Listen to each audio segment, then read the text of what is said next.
moderated by Ambassador Roy, Stapleton Roy. He had a distinguished career, 45 years in the Foreign Service, and served as the United States Ambassador to Singapore, Indonesia, and China.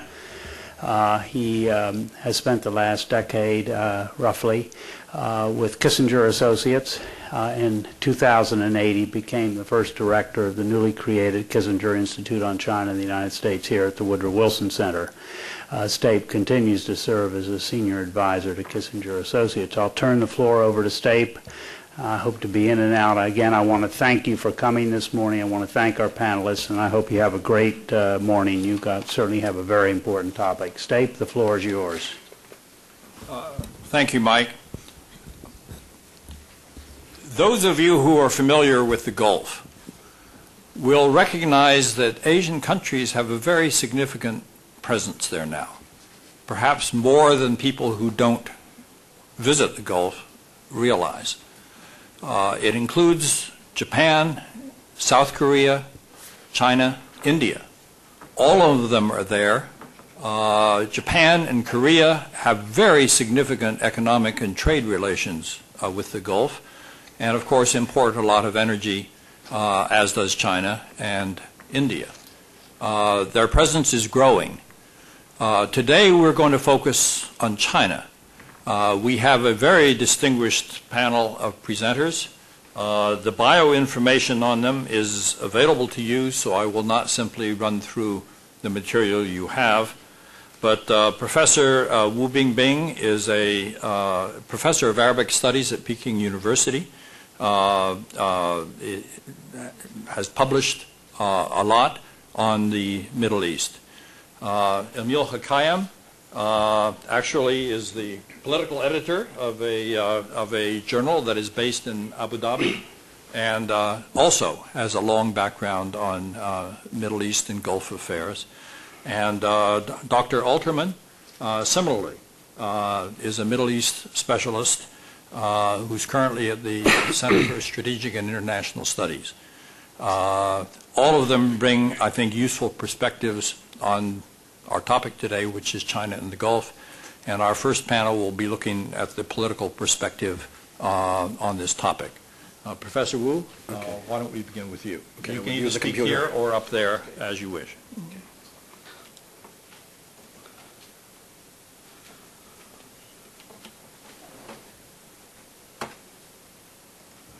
Okay, good morning. Okay, I will begin my speech.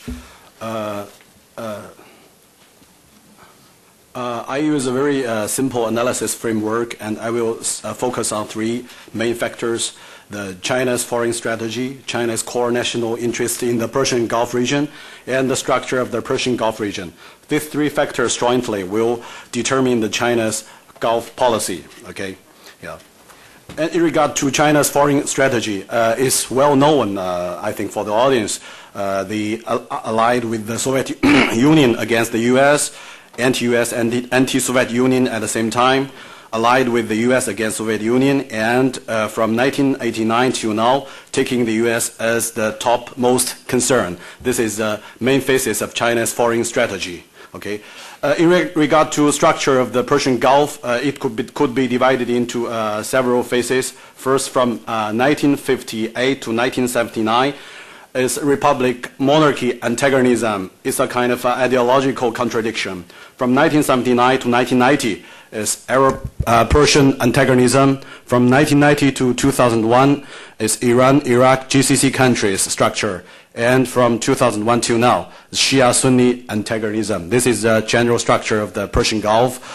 In regard to China's core national interest in the Persian Gulf region, I think, these four main interests should be mentioned. First, geopolitical interests.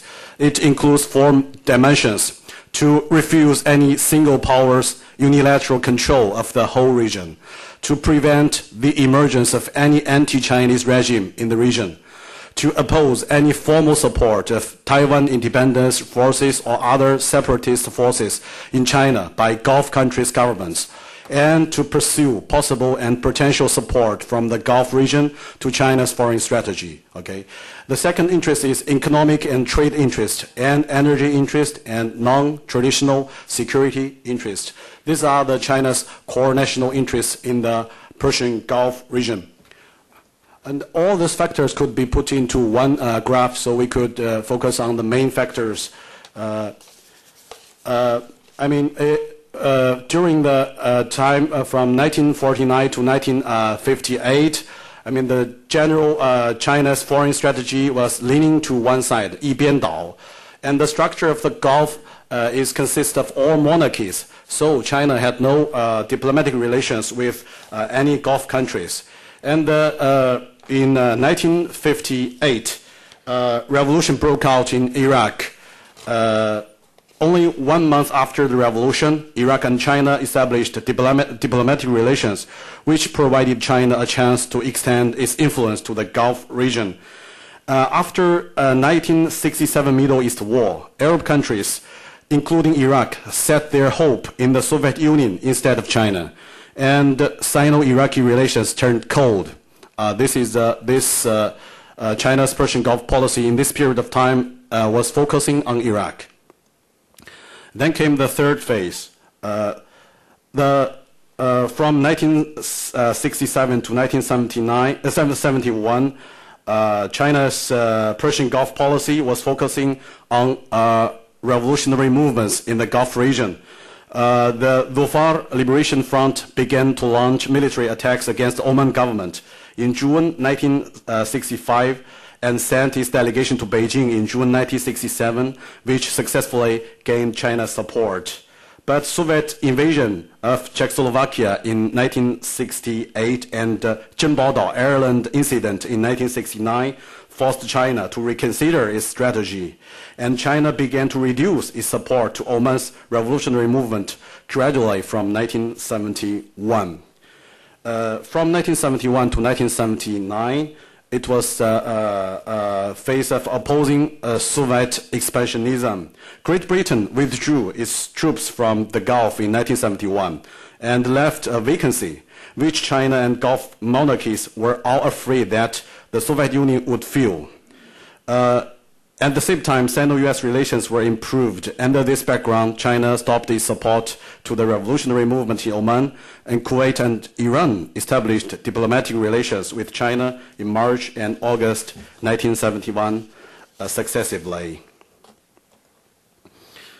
From 1979 to 1990 is a phase of focusing on Iran and Iraq. The Islamic Revolution broke out in Iran in 1979, which changed the situation in the Gulf. In the 12th Communist Party of China's National Congress in 1982, China announced that socialist modernization would be the main goal of the country. China took a pragmatist position towards Iran-Iraq war during this period of time. China kept a position of strict neutrality and persuading the two sides to negotiate on one hand, and provided weapons to both sides on the other hand.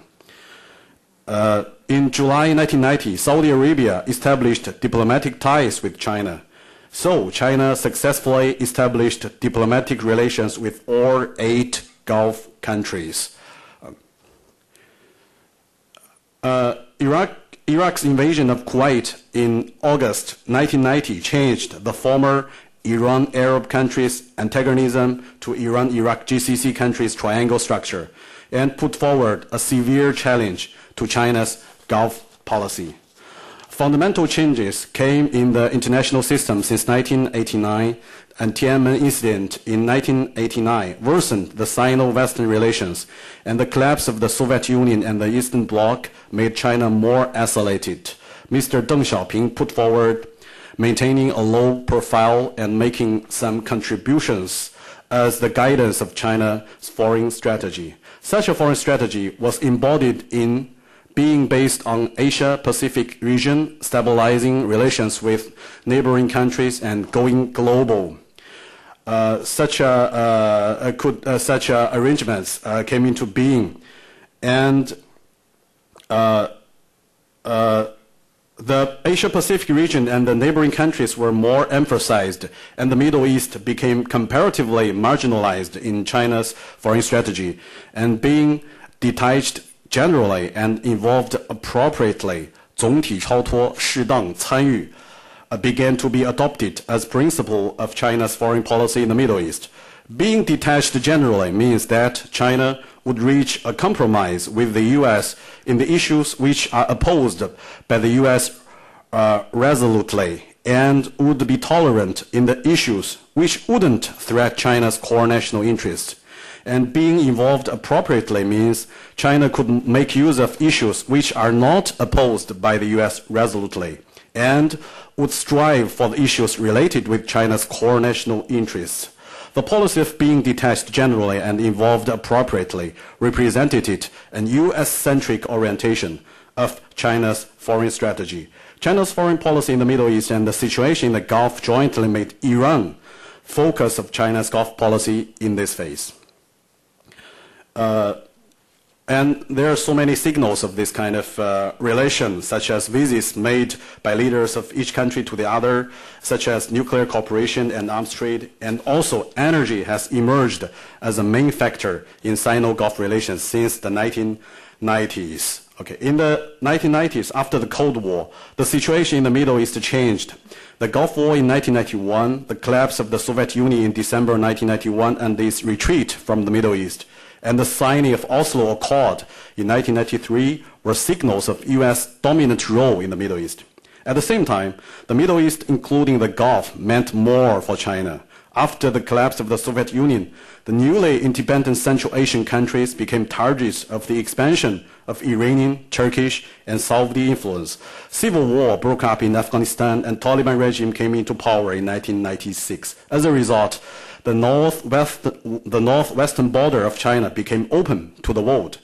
The inner region of northwestern China, which had been linked with the outside only through Karakoram Highway in Pakistan, now began to be surrounded by neighboring countries, which are arena of competition between the regional powers in the Middle East and even the U.S. and the other great powers in the world. The Middle East is not a neighboring region of China, but is linked closely to the neighboring countries of China and began to be regarded as the strategic extension of China's neighboring area, 战略延伸.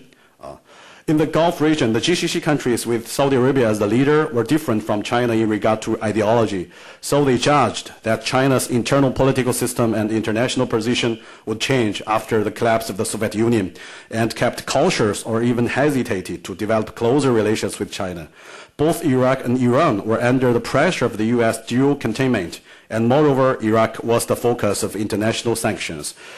During this period of time, if China had to make a choice among these Gulf countries, Iran was the only possible choice as China's pillar in the Gulf region.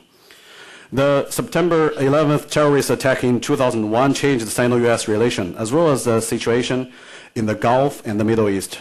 Factors such as September 11th terrorist attack, the uncovered Iran nuclear program, and Iraq war led to fundamental changes in the Gulf region.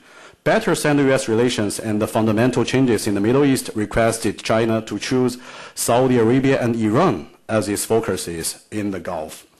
For Saudi Arabia, since the year of 2005, King Abdullah has sought to strengthen Saudi relations with Asian counterparts, including China. And in regard to Iran, the rise of Iran in the beginning of the 21st century is the most profound and significant event in the Gulf and the whole Middle East. Many factors contributed to such a course. The rise of Iran and averse Iran-US antagonism composed the background of Sino-Iranian relations in the first decade of 21st century. On the global level, the Sino-US relations are defined as the most important bilateral relations, and China must consider the U.S. core concerns and shouldn't hurt these relations by unconditionally supporting Iran. China has to exploit pragmatism to develop its relations with Iran. After the two visits made by Mr. Hu Jintao as vice president in January 2001 and Mr. Jiang Zemin as president in April 2002, No more visits were made by Chinese side on the level of president or premier. For Saudi Arabia, all neighboring countries, Iran, Iraq, Egypt, and Israel, are regional great powers in the Middle East. Although Saudi Arabia is wealthy and abundant in oil reserves, it is weak militarily. The U.S. provides the ultimate and strategic security guarantees to Saudi Arabia, and Saudi Arabia is of great significance for China's core national interests. But it is a pro-U.S. country in the essence, and such a feature is determined by Saudi need of security guarantee, which can be met only by U.S. now. China lacks the ability to provide such a security guarantee and is not sure how far Sino-U.S. friendship could go.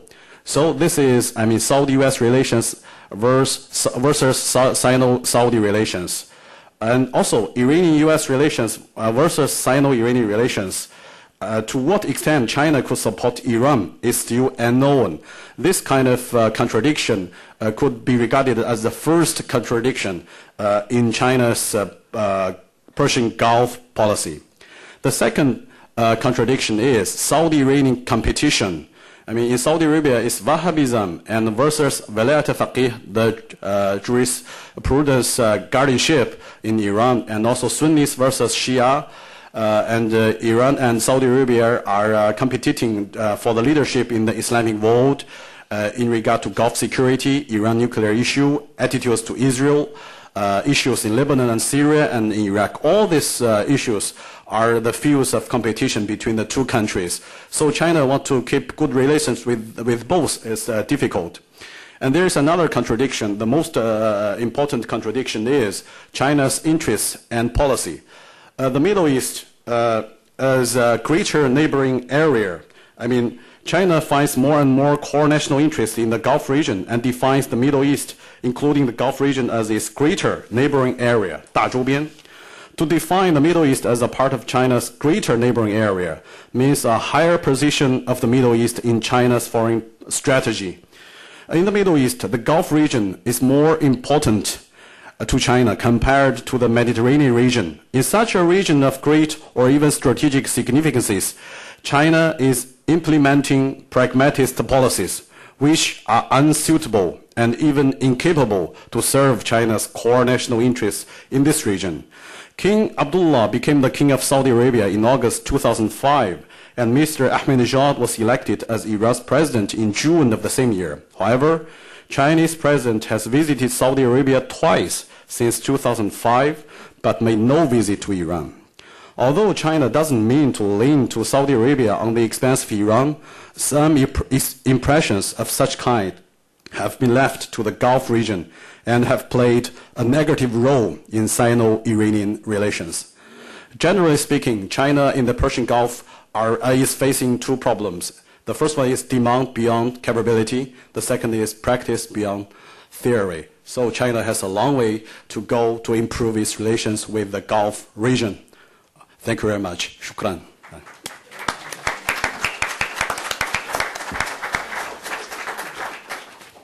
Thank you, Professor Wu, for those very stimulating comments. Now, Emil Hakayan.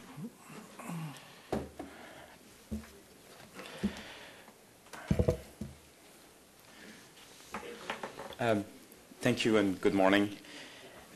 In my prepared comments, I will focus on what I know best, which is the Arab dimension of China-Gulf relations at this point, though I'm sure the other panelists will address in more depth the issue of Iran, and of course during the Q&A we can also touch upon this.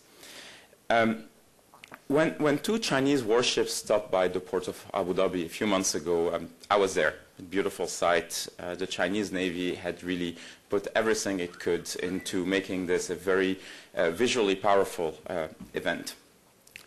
I looked at the Western commentary at the time, and in the Western media, the mention of Zhang He, I'm sorry for the pronunciation, just came out all the time. This gentleman was a great explorer of the 15th century who, yeah, thank you for pronunciation. I'll refer to him as Mr. He. Is that? Yeah. Mr. Zheng, actually. Yeah, no, I'm kidding. Just trying to show you how little I know about China. He was a great explorer of the 15th century. Turns out that he was Muslim, and he actually learned Arabic along the way, and even had some notion of Persians. The Western commentary looked at, the visit of the two warships as somehow used the trip of Mr. Zhang as a historical reference for the visit of those two warships.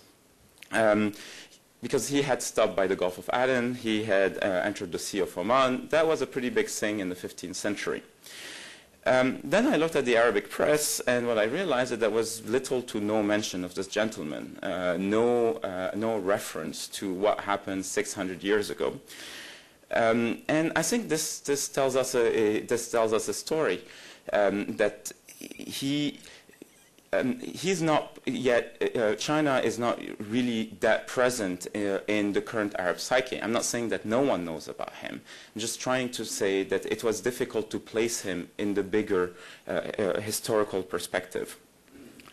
In private, there was a lot of awareness. What I realized is among academics, people were looking for something that could tie the Gulf to China, something that was more, in a way, timeless. And they found it in him.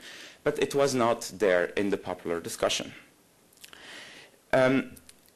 And for me, what it tells me is that in popular culture, China is still a very vague thing with an unclear story to tell the Arab world, and a culture that's still difficult to comprehend and even access. I want to tell you another anecdote. A couple years ago, a senior Arab journalist accompanied a very senior Gulf official to China. First time ever this journalist went to China. On his return, he wrote a piece about his discovery of China. And it reads like this, and I quote, "China has never been on my must-visit list." He then expresses his surprise at the cultural wealth and heritage of China, blaming this, and I quote, on this impression that blaming this on his impression that China was a secluded communist state even 2 years ago, despite the famous Cultural Revolution. This gentleman had thought that the Cultural Revolution somehow had something to do with China's cultural history. I mean, just shows you how fundamental the misunderstanding was here. And then he went on to blame his own misunderstanding of China on the Western media for having portrayed China as a backward country with, dirty, poor, unfocused, where human rights were not respected, and so on. And then he marveled at China's achievements, and then the op-ed reads wonderfully well from an Arab perspective. But look at where it started with the Cultural Revolution, and then blaming Western media. And it tells you a bit about how the Gulf looks at China. It's still in a very uncertain, in a very uncertain way. There's no doubt that Asia as a whole is playing a fast-growing role in the Gulf. If numbers bore you, just open your eyes when you're there. The boom of the Gulf has relied on Asian labor, very much so, on Asian know-how, on goods, on technology. It's impossible to mistake that phenomena for something else. And though China is still not the most important partner of the Gulf yet, it is the fastest growing one. I mean, the numbers are staggering. Again, I'm not going to drown you in numbers and examples of projects because I'm sure Ashen and Jean-François will give more details about this later. But I want to give you a flavor of what we're talking about. The energy dimension is key. The Gulf is already China's largest oil supplier. By 2030, China's oil imports from the Middle East will grow by a factor of 5, and its gas imports by a factor of 4. And by then, China will have overtaken Japan and India. But energy alone doesn't tell you the whole story. According to McKinsey, by 2020, China GCC trade will reach $350 billion. That's the low number. UAE numbers show that China-UAE commercial relations will reach $100 billion by 2015. when you talk to Gulf officials, they tell you that the issue of the China GCC free trade agreement is very high on their list. When you look at foreign FDI, foreign direct investments, I mean, whether it's in petrochemicals or infrastructure project and so on, it's massive.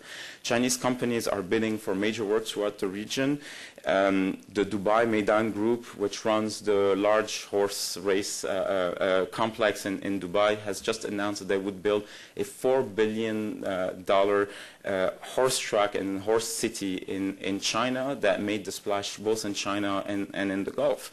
And that's just one example. This intensification of economic ties has obviously political ramification, but so far this is pretty unclear. We still, from the Gulf perspective, we still don't know what this new, stronger, more confident China can and wants to do politically in the Gulf, and that was pretty clear from the previous presentation. Is it simply about securing energy supply, as many in the Gulf assume? And can it remain so with this densification of economic relations? Well, just recently we had a sense of what may be in stock when in Dubai 2 Uyghurs were sentenced to prison for attempting to bomb Dragon Mark, which is a gigantic shopping mall where all Chinese products are available. I strongly urge you to go and visit it. It's quite a sight. It's based in Dubai, and you have 200,000 Chinese in Dubai at this point. With more assets and citizens abroad, China will have to rethink its interests in the region. We still don't know how that will happen. My main argument is that the main determinant of China-Gulf relations in the coming future will be Chinese strategic constraints, preferences, and choices rather than Gulf Arab ones. The question that Western analysts ask about China is China a status quo power or a revolutionary one? How does generational change impact China's grand strategy? Are we seeing the rise of a strong or weak China? How does China balance internal and external interests and priorities? These are the very same questions that will determine what role China will play in the region, much more than just Arab deseratas. I'm not saying that there won't be substantive changes in the Gulf in coming years and decades, including catastrophic one like a war that could speed up China's rise in the region. But certainly China seems to be more in control of its strategy and its destiny than the Gulf states at this point. What's so interesting for the Gulf states about China?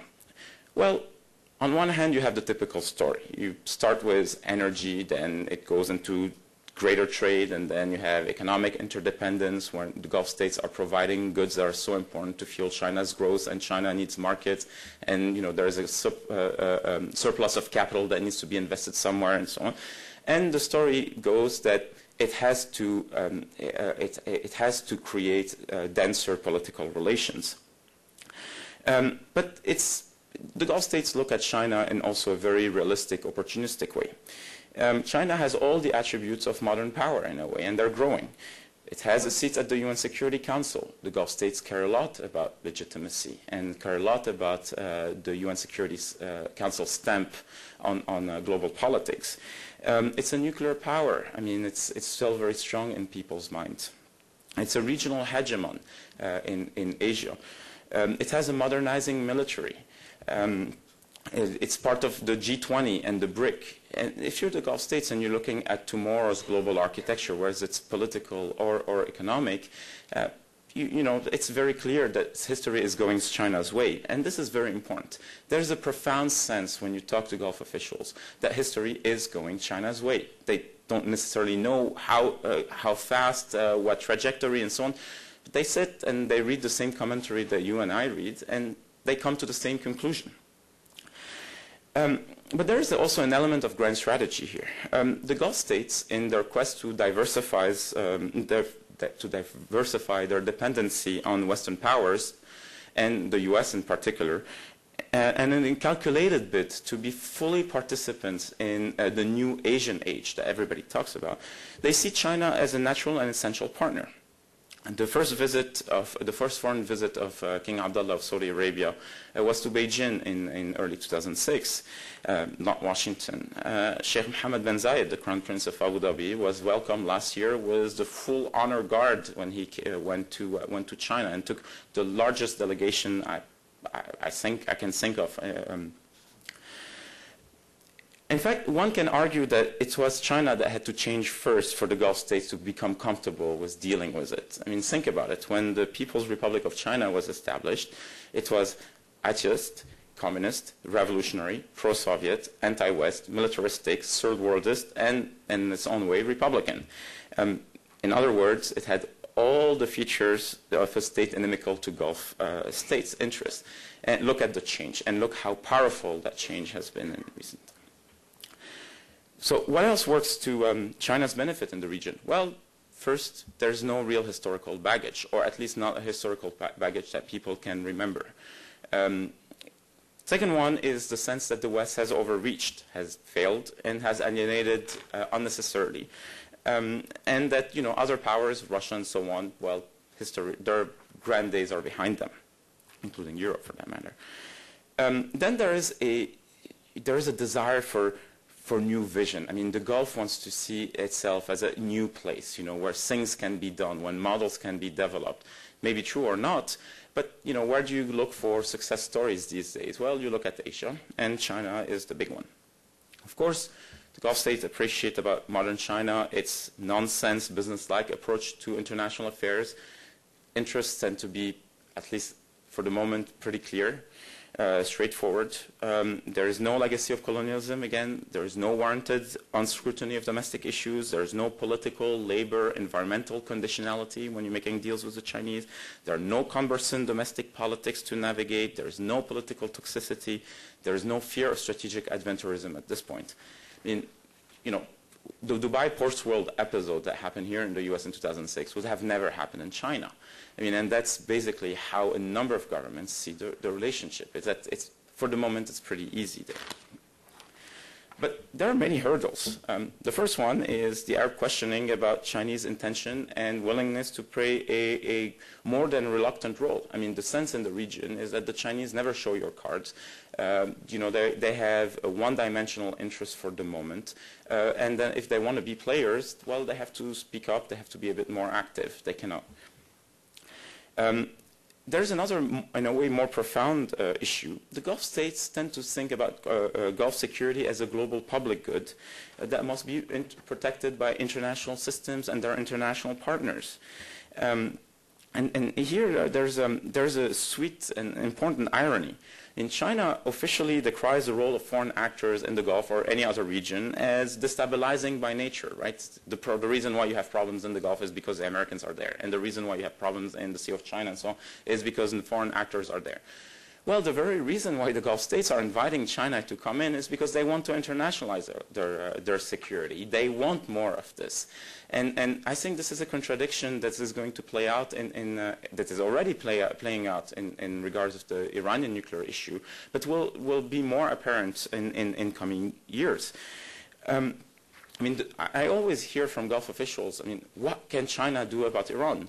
My question to them is, what can you do to change China's calculus about Iran? And I'm not sure they can do something. I mean, here in Washington, we heard a lot about how if the Gulf states were to guarantee supply of oil to Iran, to China, it would be easier to get them on board with sanctions. Well, they tried. There was a lot in the press last year. It hasn't really materialized. Another strategic tool that the Gulf Arabs might have is this notion of a strategic reserve petroleum in China. I mean, there's talk about it, even in the Gulf. That would be pretty big, to store many billions of barrels of oil in China, that the Gulf states, or more importantly, Saudi Arabia, which is a key player here, that could be a strategic tool. But we haven't seen that. We haven't seen the Gulf really making a strong concerted case to it. And the Chinese themselves tend to prioritize other strategic interests, the relations with the US, with the EU, Russia, when it comes to Iran. There's also the issue of inter-Asian competition. I mean, this is on many people's mind. India may not become as big as a partner as China in the future, in the short term. But India has deep societal relations in the Gulf. There's very large Indian communities. India is part of the development of the Gulf from like the past 200 years. So maybe the numbers are in China's favor, but you also have to look at the societal texture. And this is not something easy to. South Korea is now a strategic actor in the Gulf that just sold $20 billion worth of nuclear reactors in the region. Japan will continue to depend on the Gulf for oil. How do those Asian rivalries play out in the region? Maybe Asian countries will never ask the Gulf to pick sides, and I think they would be smart not to play that game for their own interests. But who knows what a showdown somewhere in Asia or some nasty geopolitical competition can do to the Gulf. Another huge one is the issue of US-China rivalry in the future. And the question is, will the Gulf be a theater for that? I have a hard time seeing it, and I know that John will talk about it in more depth later. But from a Gulf perspective, you do understand and you do believe that China fears US-induced instability, that somehow the US may take a decision, for instance, go to war with Iran, that will make it really painful for everyone else. But the irony here is that to some extent the Gulf and China fear a US-Iran rapprochement at the same time. I mean, if you're in Iran, it's not given that China will be the partner of choice tomorrow. I mean, today, yes, they're very powerful, but if there is a détente, if there is a rapprochement, maybe the U.S. will regain its place there. Maybe the Iranian people will be annoyed at China's support for the current regime and decide to go the other way. I mean, those kind of calculations are not clear. I mean, their outcome is not very obvious. The question is whether China can provide what the Gulf states want the most from the great powers, which are political guarantees and security guarantees, security umbrella. China seems utterly reluctant to do so at this moment. It has no history of extending its umbrella, certainly not to those kind of places. I actually really appreciate the conclusion of the previous presentation, demand beyond capability. That's pretty much so. The Gulf states are waiting. They don't know if China is going to be a massive military power, but if it becomes so, they will say, hey, you have an interest in protecting our own stability. Will the Chinese do that? I mean, this is 30, 40 years down the road, but still. When it comes to the defense realm, China is not yet a military supplier in the Gulf. Of course, people remember the episodes of China selling missiles to Saudi Arabia. When you go around the region and you ask what can you buy from China in terms of weaponry, which is a pretty important dimension of modern relations, they say, well, small weapons, but we can get better quality elsewhere, and missiles. This is pretty much it. You can't buy aircraft or Navy. I mean, all this you still get from the West, the Russians, but mostly the West. And there is a very important dimension here, which is that the Gulf states will continue to buy Western weaponry because they can integrate them with their main security providers. At the end of the day, the stuff that the Gulf states buy from the Americans are useful and compatible with what the Americans have deployed there in the region. Chinese Gulf military relations are still very fresh. What's amazing is that every Chinese defense attaché I met in the Gulf speaks perfect Arabic, fluent. I mean, and American defense attachés don't. I mean, you can tell. Well, English. Or English. No, when I'm trying to, the Chinese are taking that seriously. I mean, they're training people, they're sending it. It's good on the long term, but it's not. It hasn't happened. It hasn't happened yet. A few concluding points. When China talks to the Middle East, I mean, if you look at whether you talk in private to Chinese diplomats or in the official discourse, China almost refers to its relations to the Middle East as part of a developing world solidarity. The Gulf states say, hey, we're not developing world, we're the wealthiest people on earth. And that's an important dimension in how you actually identify the other one. I'm not sure China really fits into the category of developing world anymore. I mean, of course, there's still massive poverty and so on, but look at the power it's becoming. There's a need to change, in a way, the paradigm. And another one is, as China's image grow in the region, so will scrutiny of its own actions. I mean, and we saw this last year with the Xinjiang riots and the Uyghurs and so on. Al Jazeera was actually covered this pretty well, and the Chinese were not very happy. The Secretary General of the OIC, the Organization of Islamic Countries, who's Turkish, not Gulf Arab, made comments about how this is another genocide and something like that. And that was the only official reaction that was that strong that came from the region. And the Chinese immediately dispatched emissaries to the region saying, hey, it's a domestic issue and so on. The Gulf governments did not play up the issue. They tried to, but this is, I mean, we're going to see more of those nuances emerge over time. The Gulf states are very conscious of this, and they're trying to curry favor with China as much as they can.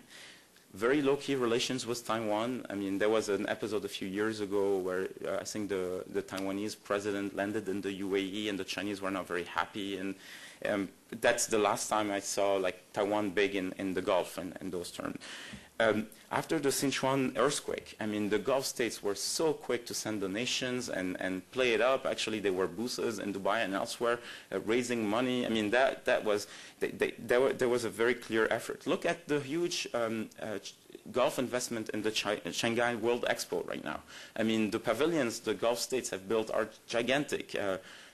The pictures I know of the UAE and Saudi Arabia, I mean, the UAE has just put all the money it could. It just sent tons of volunteers who wear dishtashas and try to relate to the Chinese as much as they can. There's a lot of investment in this. At the end of the day, what will matter most is where Saudi Arabia stands, though. This is the big power in the Gulf. The others have a lot to offer, but Saudi Arabia is the only one that can be a strategic supplier of oil to China. It's obviously, from what we heard earlier, it's the country that China takes the most seriously in the region, are investing the most visits, so on.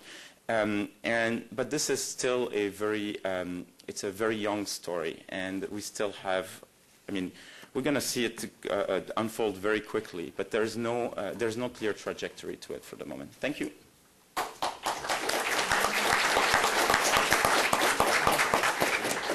Thank you for providing a very interesting perspective on the issue.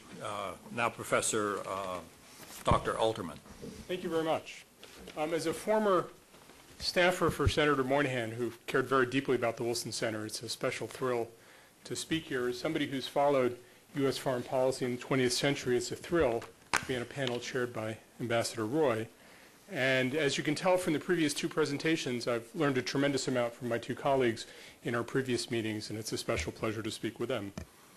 For the United States, China's increasing involvement in the Middle East represents the convergence of two major security problems. The first has to do with China's rise, which, depending on who you talk to, is either something that needs to be accommodated or something that needs to be shaped. The second has to do with energy security, which the United States began to take seriously after World War II, and which it has taken increasingly seriously since the Arab oil embargo of 1973-74. Each problem set has its own specialists, its own disputes, its own dynamics, and the intersection between the two is an increasing preoccupation of analysts in Asia, the Middle East, and the United States. As I look at this problem, I see a triangle. On the one hand, we have the U.S.-China relationship. It's a relationship of considerable complexity. The U.S. Pacific Command is by far the largest of the U.S. combatant commands, outsizing even the U.S. Central Command, which, as you may have seen in the paper, is currently fighting two wars. China is clearly the principal focus of PACOM's activities, and China's increasingly robust naval capabilities are forcing new thinking about the U.S. military presence in Asia. Yet we're not looking at a new Cold War. The Sino-American trading relationship is the second largest trading relationship in the world, exceeded only by the trade between the U.S. and Canada. As it's often been remarked in the press, China holds more than $900 billion in U.S. debt, giving the country a considerable stake in the U.S. economy. We're clearly not two superpowers on the brink of nuclear war. Quite separate from the Sino-American relationship, we have the U.S.-Middle East relationship. The U.S. has positive relations with most governments in the Middle East, but these relationships are principally relationships of dependency. Most governments in the Middle East, and especially in the oil-rich Gulf, rely on the United States for defense, especially against foreign foes.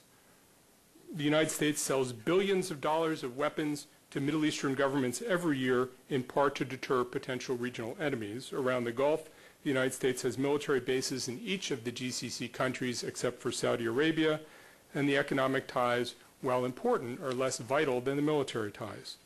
The United States is not the principal export market for any country in the region, nor is any Middle Eastern country the principal source for U.S. imported oil. In fact, Saudi exports to the United States have flattened, and China is now the principal destination for Saudi oil. There's also a third relationship, which we've just heard about, which is the Sino-Gulf relationship. That relationship has been exploding, driven in part by a hunger for Chinese manufactured goods and construction in the Gulf, and an unslakable thirst for the oil that helps drive the Chinese economy. Whereas U.S. oil demand is stagnant, Chinese oil demand is growing strongly and is projected to continue to do so. What's striking about the Gulf-China relationship is how economically driven it is compared to the U.S. relationships with each party. China relies on there being security in the Middle East, but it sees little Chinese role in promoting it. In fact, China has shared the view of many in the energy business during the Bush administration that the U.S. government was a key source of instability in the Middle East because of its military actions and aggressive attacks on the political status quo.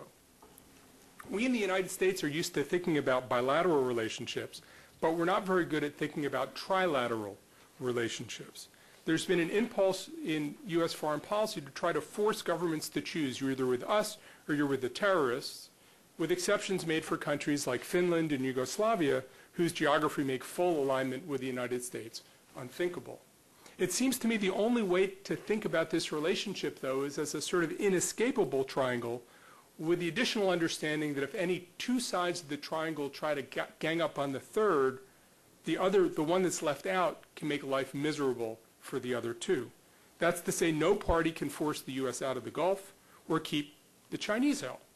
Similarly, it's hard to sustain a Sino-American effort to squeeze Gulf oil producers, although that would have as much to do with cheating on the U.S. or Chinese side as with creative mischief-making on the Gulf side. Going forward, our goal should be not to deny that this triangle exists, but instead to embrace it. It might be hard to imagine how China can play a truly substantial and constructive role in the Gulf, but it seems even harder to imagine an alternative scenario working any better.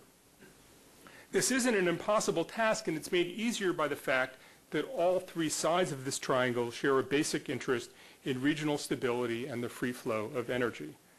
Those common interests create a platform for cooperation that can enhance not only security in the Middle East, but also Sino-American relations more generally. The Middle Eastern piece of the Sino-American puzzle is a small but significant one. Let's talk a little bit about the U.S. and the Middle East to set a little baseline. The Middle East has been a central focus of U.S. strategy for 6 decades. The U.S. moved into the region in the aftermath of World War II, and Britain began pulling up its roots in the Levant and moved in further after Britain pulled out of the Gulf in 1971. For 4 decades, the U.S. position in the Middle East sought to block Soviet influence, and for the last decade or so, the United States has sought to limit the influence of radical Islam. The key issue is this. Over the last half-century, the United States government accustomed itself to the prevailing order of the Middle East and determined that its strategic interests relied on that order's preservation. The numbers tell an impressive story. Some scholars suggest that from 1980 to 1990, the United States spent approximately $33 billion a year defending Middle East oil supplies, and an analyst suggests the figure for 2003, exclusive of the Iraq War, was between $37 and $44 billion.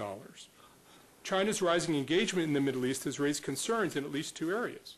The first and the longer-running one has to do with weapons sales. Several times in the last decade, China has sold advanced weaponry to countries that are potential foes of the United States and has sought to obtain advanced U.S. military technology from friendly countries. Beginning in the Iran-Iraq War, it sold various anti-ship missiles to the Islamic Republic of Iran, including silkworms and sophisticated guided anti-ship missiles. China's weapons relationship with Iran has taken on a new strategic significance since China became a net oil importer in 1993.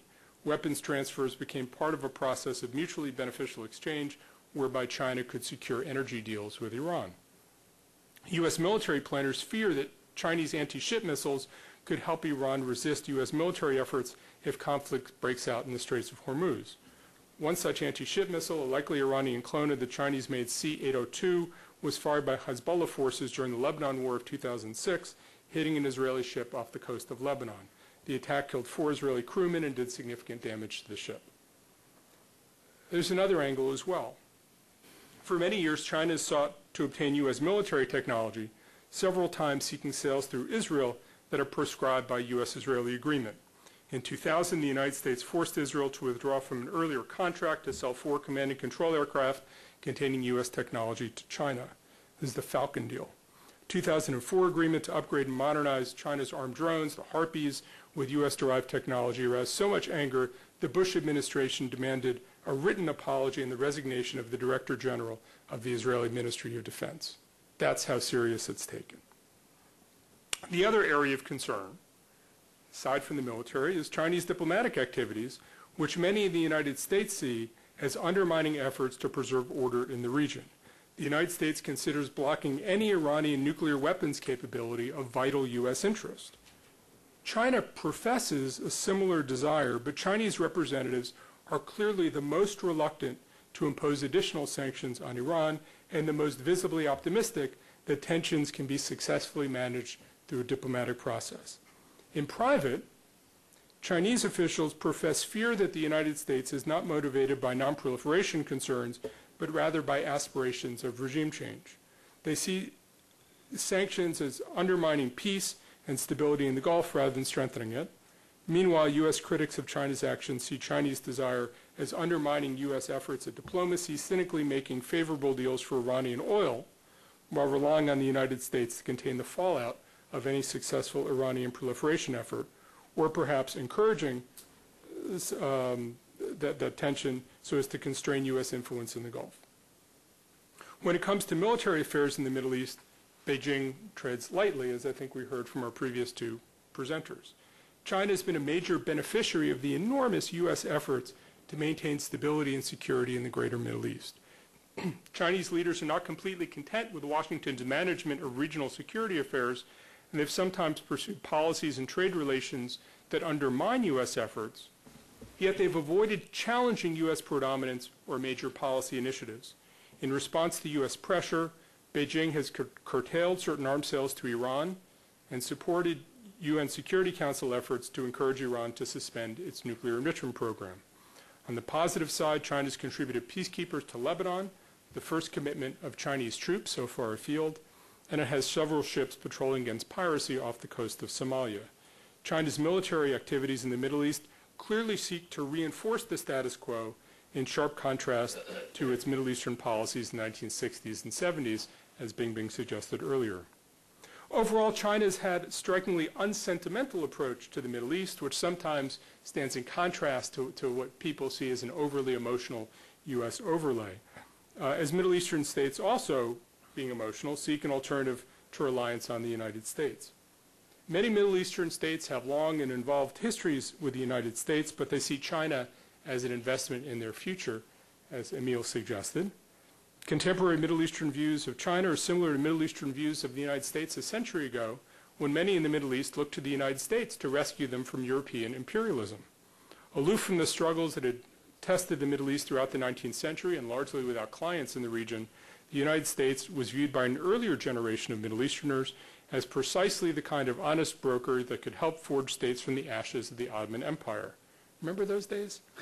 President Wilson's championing of the idea of self-determination had helped buff U.S. credentials, and although there was disappointment in some quarters that the United States would not accept the mandate for Palestine, the refusal served to reinforce the notion that, unlike European countries, the United States sought neither power nor subjects in the Middle East. China now seeks to cultivate the benefits of being just such a disinterested outside power. Looking forward, I think some basic ideas are worth keeping in mind. The first is this, and it's fundamental. The U.S. interest in the Middle East is strategic and enduring. For more than a half century, that interest has centered on energy security, not so much for the U.S. domestic energy market, but for the global market, which consists largely of U.S. allies in Europe, East Asia, and Latin America. Securing the stable, uninterrupted flow of oil at reasonable prices has remained a high priority for the United States, and promoting the stability of friendly regimes has consistently been an important means to that end. The U.S. interests in the Middle East go beyond energy, however. The United States maintains a strategic interest in security of Israel. In addition, the global U.S. defense posture is increasingly concerned with devising effective methods to combat terrorism and other forms of asymmetrical warfare that are often tied to combatants or grievances originating in the Middle East. The events of September 11th gave importance and urgency to the Middle East for U.S. policymakers, and it seems to me that just drew the U.S. further and further in, made the U.S. less and less welcoming of others' engagement in the region because of a sense that this was so important, so vital, that it's too delicate to be messed around by others. But at the same time, the U.S. remains keenly interested in China. While some in the U.S. look with alarm at China's growing capacity and fear a rival superpower in the making, few doubt that China's size and impressive economic growth will continue to reshape the global balance of power. It seems to me that the second principle we have to remember is that Chinese interests in the Middle East are significant and growing. China is acutely aware of its need to import oil to support its growing economy, and much of that oil is going to come from the Middle East for many decades to come. It's worth saying parenthetically that this keeps the Chinese up at night because they see the Middle East as a region which A, they don't control, and which B, is always seething with something. And if your economy is reliant on a region, at least have it be a region that A, you can control, or B, isn't seething. But they're 0 for 2. And this creates a sort of long-term vulnerability, not because they don't want to be involved in the Middle East, but because they don't see an alternative to being involved in the Middle East, because, like Willie Sutton said about robbing banks, that's where the money is. Okay? The fact is that not only does the Middle East have the oil, but it's also close to China. Right? If you're looking for other major sources of oil, you have oil in Latin America, that's far away. You have oil on the west coast of Africa, that's far away. The Gulf oil is close to Asia, and that's why part of the reason why you've seen such growing exports from the Gulf to Asia. While many Chinese scholars perceive a strategic imperative in conservation in pursuit of alternative energy, its immediate needs suggest the deepening of economic ties to the region. Additionally, the increasingly sophisticated behavior of China's state-owned energy conglomerates demonstrates that they're no longer simply seeking equity oil to meet Chinese domestic needs. There is clearly a deepening, I'm sure we'll hear about from the next panel, a deepening economic connection between China, China's economy, and the global energy economy. Compared to the United States, though, it seems to me that China's interests are relatively uncomplicated. China's walked away from its past as a supporter of liberation movements, and while it feels the need to crack down on terror groups based in the far western provinces of China, those groups don't have nearly the same centrality in Chinese strategic thinking that anti-Western terror groups have in the United States. China desires positive relations with all parties in the Middle East. I think we saw this in Bingbing's presentation, and it's largely been able to achieve its goals. Any country that is able to have positive relations with Iran and Israel and Saudi Arabia is doing something the United States hasn't quite figured out how to do yet. I think as a sign of the deftness of Chinese diplomacy. What's strategic to China is its relationship with the United States. Right? That's what comes in on this reliance on the Middle East, but then what is truly strategic is its relationship to the United States. Convinced that an antagonistic relationship with the United States would degrade China's interests around the globe, the Chinese government carefully weighs actions that might compromise core U.S. interests. China clearly sees the depth of U.S. engagement in the Middle East and is loath to challenge it. To a degree, the Chinese see themselves as benefiting from American missteps in the Middle East, as the United States pours resources into wars in Iraq and Afghanistan and is increasingly resented by regional publics. That redounds to China's benefit. China seems inclined to help the United States in modest ways, but it feels no need to assume a leadership role in policies it sees as deeply misguided. Interestingly, China may not share the U.S. commitment to regime stability in the Middle East, whereas the United States is committed to securing the stability of friendly governments as a way to ensure its interests in the region. China seems more agnostic, honestly. Either China believes that it can't make a material difference in the stability of such governments, or U.S. efforts in that regard are sufficient to safeguard China's interests. The Chinese appear to be banking on the fact that there's a sufficiently attractive market that countries will sell it oil regardless of who's in power. Maintaining a low strategic profile, in fact, helps ensure that ideological opposition to supplying China with oil doesn't arise. The third thing to keep in mind is that the Middle East interests in the United States and China are evolving. As recently as a few decades ago, the Middle East looked almost exclusively westward for both its markets and its security. Westerners helped develop the region's oil production, Westerners purchased much of that oil, and Westerners helped create the State of Israel in their midst. The Soviet Union had relatively less influence for all its efforts in the region. The Soviet Union never transcended principally military relationships with regional governments. In the event, those relationships were mostly with relatively poor countries, such as Egypt and Syria, or really poor ones like South Yemen. The idea of developing deep ties with China seemed far-fetched not only for the region's governments, but for the armed movements that opposed them. To a great extent, Middle Eastern countries continue to look westward. The U.S. remains the most powerful and most agile fighting force in the region, and it brings potent tools to the table in government's struggle against both international and domestic terrorism. U.S. technology in everything from weaponry to software to oil recovery is the best in the world, and U.S. organizational practice in business, government, and the military is a consistent force multiplier in addressing problems. While only a handful of countries in the Middle East seek to develop deep relationships with China to rival the kinds of relationships they have with the United States, there's a widespread curiosity about what a deeper relationship with China might look like, as Emil suggested. It's in part driven by dissatisfaction with the United States, and the sort of frustration with the Arab-Israeli conflict, the frustration with the U.S. mismanagement of Iraq, the frustration the U.S. is not successfully managing relations with Iran. I think important, too, is this sense that many countries in the region have that a relationship with China can supplement the relationship with the United States without supplanting it.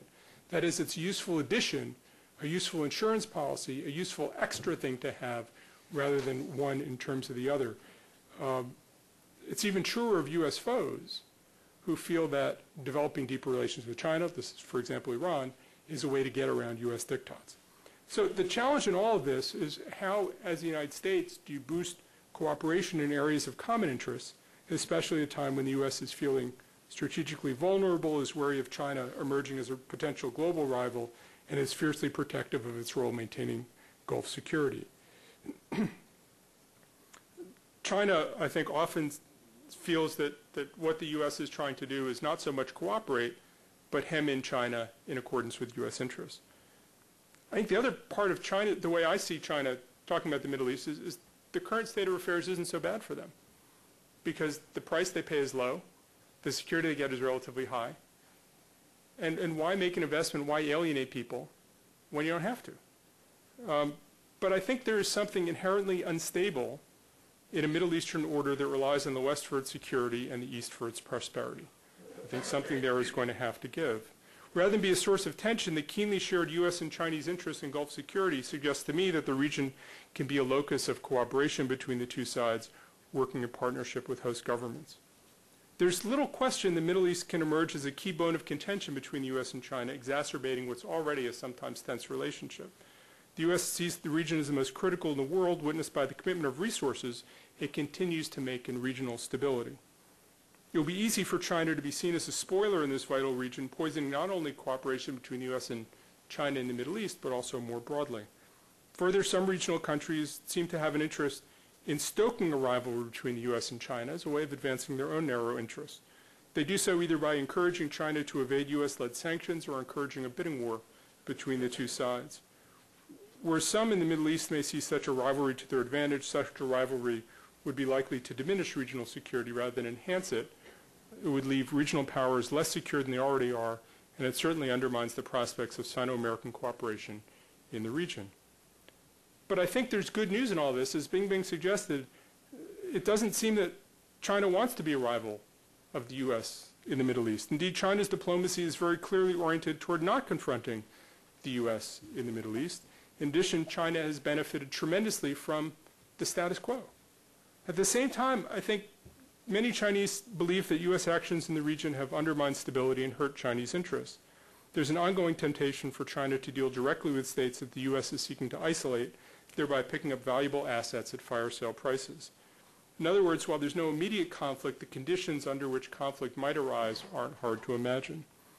Each side, China, the U.S., and the Middle East, has a deep interest in promoting greater cooperation throughout the vital triangle. This triangle I talked about at the beginning, recognizing common interests and acting in such a way as to promote them in concert. Such cooperation would have the benefit not only of enhancing security in the Middle East, but also of creating a pattern of security cooperation between the U.S. and China that would infuse a host of other engagements around the world. Thank you.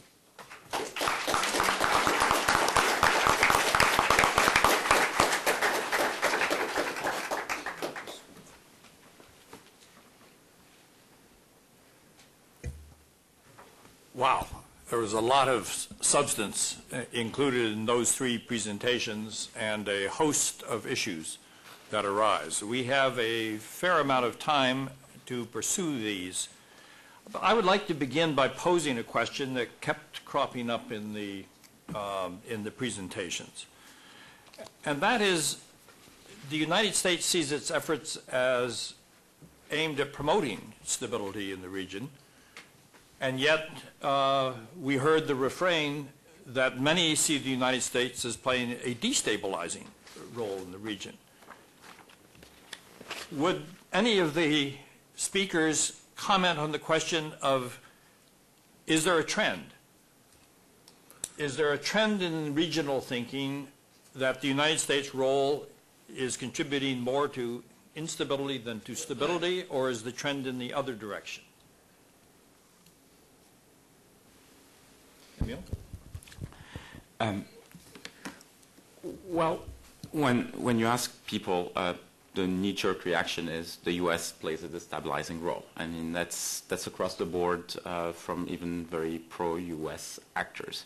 And then when you actually enter a more cost-benefit historical analysis and things like that, well, then suddenly the answer changes. I mean, I think the U.S. involvement in the region is so deep and so complex that people, I mean, you know, the simplistic reaction isn't there. It has more to do with, you know, the Iraq War has shown that the U.S. can be strategically incompetent and operationally clumsy. I mean, that's, and if you're an ally of the U.S. in the region, you look at this and you say, what's the record here? And maybe some of them actually supported the Iraq War, maybe thought that, you know, there was a case to do that. But you know, seeing the U.S. bogged down the way it was, this massive war machine and, you know, this gigantic diplomatic network, not being able to drag the U.S. out of this kind of nightmare for so long, has really shaken the confidence. At the same time, the Gulf states continue to rely on the U.S. to balance Iran. They continue to rely on the U.S. to make sure that Iraq doesn't fall altogether. So, you know, I think still in the short to medium term, they see the U.S. role as fundamental to their own security. Can I put that a different way? It seems to me that in my discussions with probably a lot of the same people Emil's spoken to, there's not a desire for the U.S. to have less of a role. There's a desire for the U.S. to act more like they think the U.S. should act, which is just as aggressively, but harming their enemies more and helping their friends more. Right? So it's not that they want the U.S. to pull out of the Gulf. It's not that they want a low profile. It's not that they think there are too many ships or you know, CENTCOM and NAVCENT are just too involved in everything in the Gulf. No, it's you should have done Iraq better. You got to do Iran better. And they say, well, what do you want to do in Iran? It's not my job. It's your job. Right? So there's a job for the U.S. to play, if anything, a heightened role, but they want to reserve the right to judge the efficacy of the U.S. role by their own interests. And they'd like the U.S. to more aggressively serve their interests than it currently does. It's very interesting. When I was in Iran, I found that although the regime, the government is anti-U.S., but many Iranian people have very good feelings towards the U.S. On the contrary, I mean, in Gulf Arab countries, although the government maybe are pro-U.S., but you could find many normal people strongly against U.S. in many issues. So I think we should, just as Mr. Alterman said, we should go deep in the Gulf countries to know the differences between different groups in even one country. Why don't we open the floor for questions? Begin here. Is there One behind you. the mics down here? And could you identify yourselves, please, and indicate to whom you're directing the question? Hugh McElrath, Department of Energy. For Dr. Wu and anyone else who can shed light. In your presentation on China's interests in the Gulf, much primacy was given to Taiwan, issues around Taiwan, recognition of Taiwan, and I think from the American side, we would say, it's the policy of the United States that there's one China. Next question. Let's get to the economic issue, the energy issues. That's what we really care about. So is there a disconnect there? Maybe, Chinese people have different feelings towards Taiwan issue compared to U.S. people. And for Chinese people, the Taiwan issue is very sensitive. If there's anything related to Taiwan happened, then the nationalist sentiments will be ignited in China. So I think Chinese government will pay much attention to this issue. So even for U.S., it's just maybe some sentences or some words, but for China, it really means something. Okay.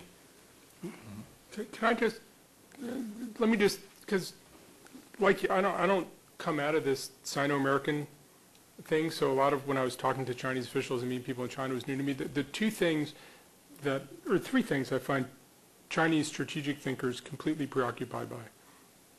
One is the Taiwan issue. I think it's a genuine issue, and I heard all sorts of scenarios about what the U.S. was going to do prior to the Beijing Olympics, and there's a deep focus on Taiwan, which is somebody, if you don't do Sino-American relations, I think it's easy to overlook that, but it's very sensitive to Chinese. Another is energy security, which the strategic thinkers are deeply, deeply, deeply worried about. And the third is security through the Straits of Malacca, which, I always think about the Straits of Hormuz, but the Chinese belief is that if there's anything that happens with Taiwan, the U.S. shuts off the Straits of Malacca and strangles China's energy supply, and it's game over before it even starts. So that's where they're coming from. It's not where I come from as a Middle East guy, but I heard it enough that I believe it to be consistent and widely shared.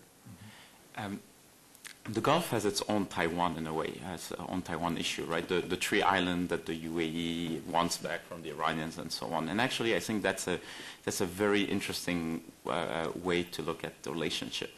When you ask Chinese diplomats, so, the UAE says that these three islands are theirs and the Iranians invaded them in 1971 and it's a big mess and it's very emotional and symbolic in the region.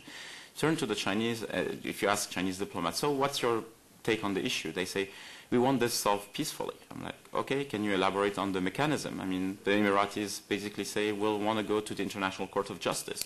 Chinese diplomats say, oh no, we won't take a stand on that issue. I'm like, well, that's, by international standards, it's not a bad thing to take your conflict to The Hague and solve it. And the Chinese are like, no, that's too much details. That will get us in the issue. And then on the other hand, all Gulf states agree on the one China policy. They want, they're very careful at this point about what they say and do about Taiwan. There are economic relations, but as low profile as you can get. And I think that in the minds of a number of Gulf officials, they see the contradiction between the two, and hey, what can we get from the Chinese if they can't even endorse that mechanism on the International Court of Justice. Holly? I'm Holly Spanier from the Wilson Center. I'm curious, Professor Bingbing, if you could elaborate how the Chinese explain to the Iranian their vote in favor of the sanctions. Because if you look at the Iranian press, the attack on the government, the Iranian government, on why investing so much relation, so much capital with the Chinese and the Russian, and at the end, that's what you get. So I would like you to elaborate on that. And also, Emil, these sanctions are going to have repercussions also in the Persian Gulf states. And already we know that 40 entities, 40 bank accounts have been closed. Can you also elaborate on the reaction? You know, I know the next panel is going to deal with economic issues. I don't want figures, but I want the political aspect of it. And John, what did it take for the American to convince the Chinese? Because Iran-China relation, in a way, was important for them. Thank you. Okay, yeah.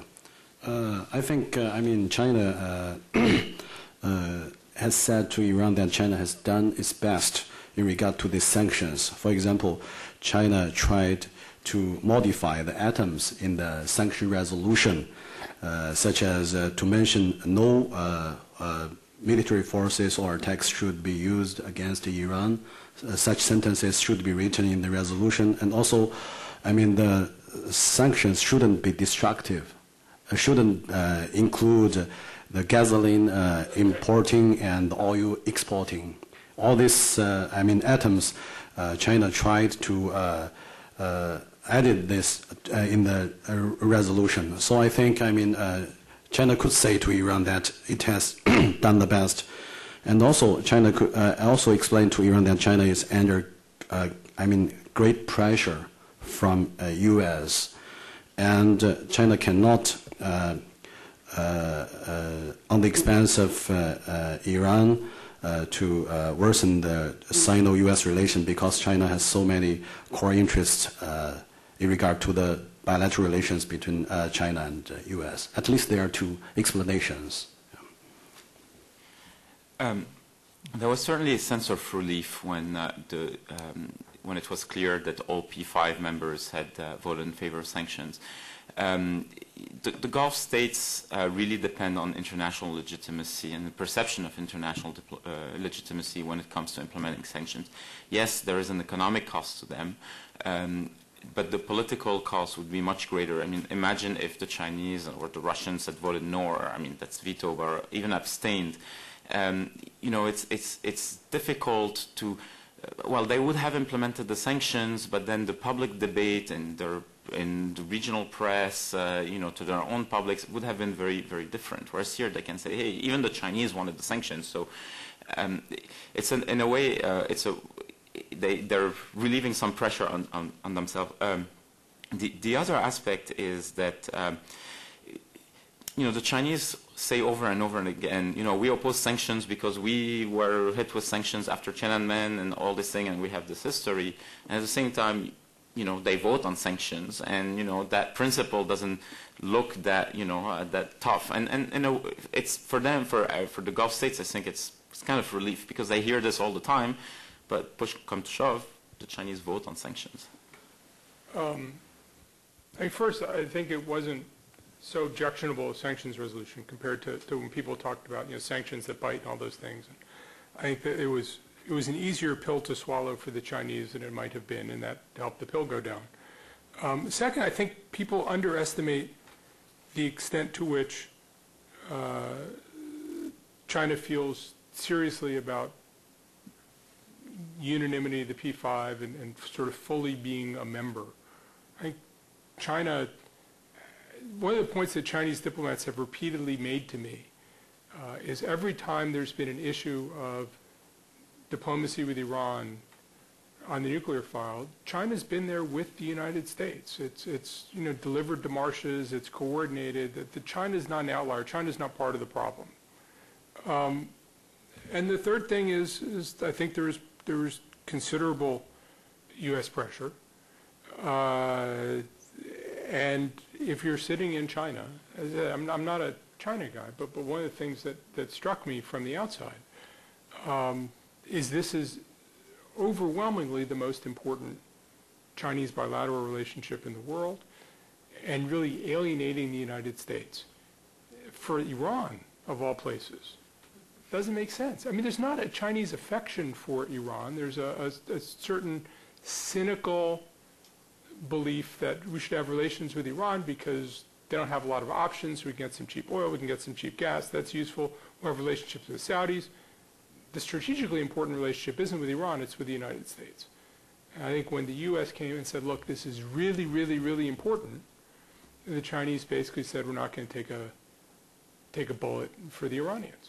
And I think the Iranians, if the Iranians didn't understand that going in, I think the Iranians were deluding themselves about their relationship with China. I think the Chinese, one of the important, very important things to keep in mind, I should have said it in my talk, the Sino-Iranian relationship is strategic for Iran, but it's not strategic for China.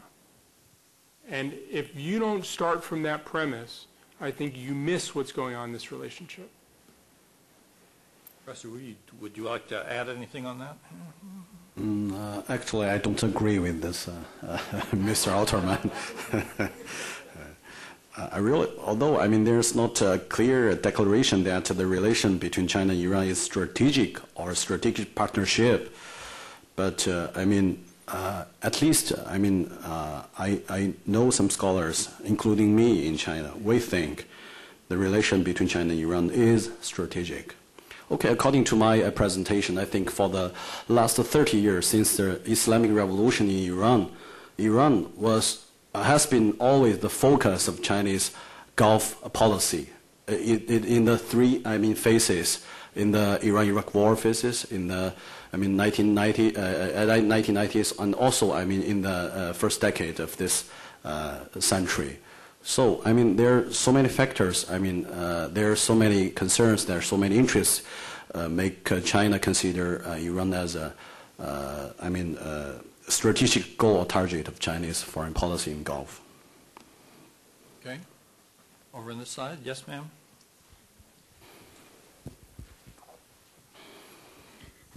Thank you. My name is Anne Sweetser. I'm an independent scholar and consultant. I would like to ask about Pakistan. I know China is very involved in building the port in Gwadar, which is very near the Gulf, and also has plans for an oil pipeline and maybe rail all the way into China. That plays a very important role, I think, in both as a possible channel for oil, but a way of getting around Iran, a way of avoiding the Malacca Straits, and so on. Is it on the map in the Gulf, and how does China feel about that? You want to know the Chinese position to Pakistan or the Pakistan relation with the Gulf? China's perspective on Pakistan. China's perspective on Pakistan vis-a-vis the Gulf. Okay. And the Gulf's perspective vis-a-vis as Pakistan as a route to China potentially. Okay. So I think for China, the neighboring countries are very important because those countries are linked with China's stability and security. And all the Middle Eastern countries are not neighboring countries to China. There is Afghanistan, there is Pakistan, there are Central Asian countries. But China still considers these Middle Eastern countries as greater neighboring areas of China. So this means that all these countries have influence in the neighboring areas. For example, as I mentioned, Iran, Saudi Arabia, and Turkey have influence in Central Asia. Iran and Saudi Arabia has influence in Afghanistan, and especially Saudi Arabia has influence in Pakistan. So I think, Pakistan is a very key linking point between China and the Middle East. in the past, before the collapse of the Soviet Union, there was only Karakorum Highway linked China to the Western world, to China. But now there are more ways through Central Asian countries. All these ways could be used to link China to the Middle East. But Iran is the first stop, and then is Arab Persian Gulf countries, and then is the Mediterranean countries. This is, a lot kind of order, among these countries. Yes?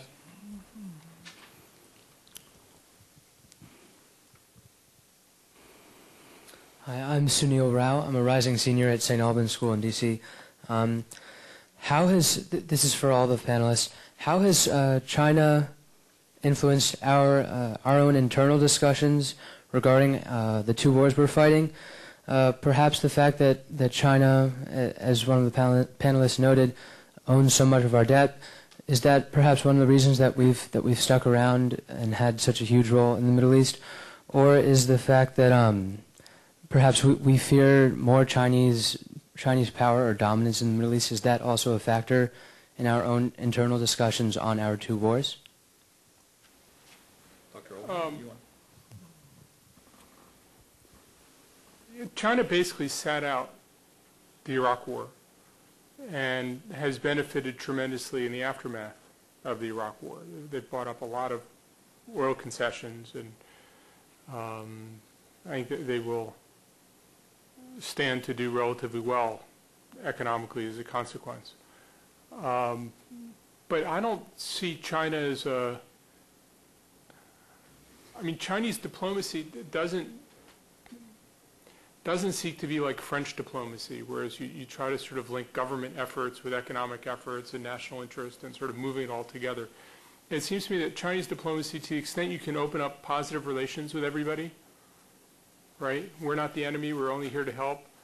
And then the businesses come in and the contracts come and things like that. I think that's the way China sees Iraq. I think that's probably the way China sees Afghanistan, to the extent that they're concentrating on the mineral wealth of Afghanistan, although I haven't heard that they are. There's not, the United States in some ways tries very consciously to be very strategic about creating markets and shaping the post-war environments. And, we're big on phase 4 operations, except we don't plan phase 4 operations, but there's a sense that it's important. And I don't see China there. I see China there as consistently opportunistic and having positive relations in such a way as to develop economic ties, not sort of shaping environments that end up being conducive to orientations. And that's an American way of thinking, not the way I see China thinking. we have some questions from the overflow room. Let me interject some of these. This is from Bob Kopakin, an independent energy consultant.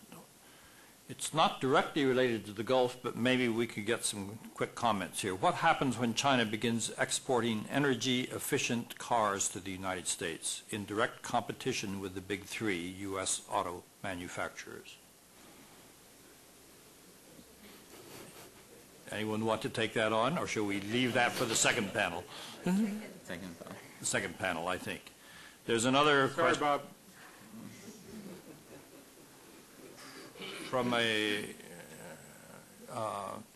freelance correspondent named Chen. How does the Taiwan Relations Act play here?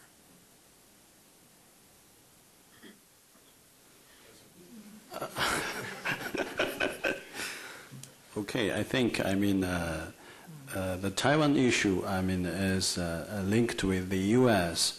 For example, U.S. Sold weapons to Taiwan in 1992, and also, tried to sell weapons, now. In 1992, when U.S. decided to sell weapons to Taiwan, China tried to have a kind of a nuclear cooperation with Iran as a, counterattack to U.S. and to balance the U.S. position to Taiwan.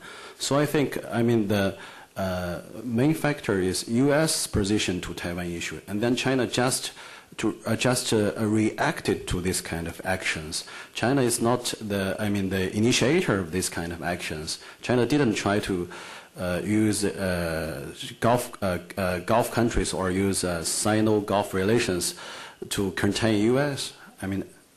This is the Taiwan issue's meaning in this regard, I think. Well, it's relevant in one aspect to the Gulf, and it's not a direct answer to the question. But for me, a big question is whether the Gulf states will look at Taiwan as an example of whether U.S. security guarantees are credible.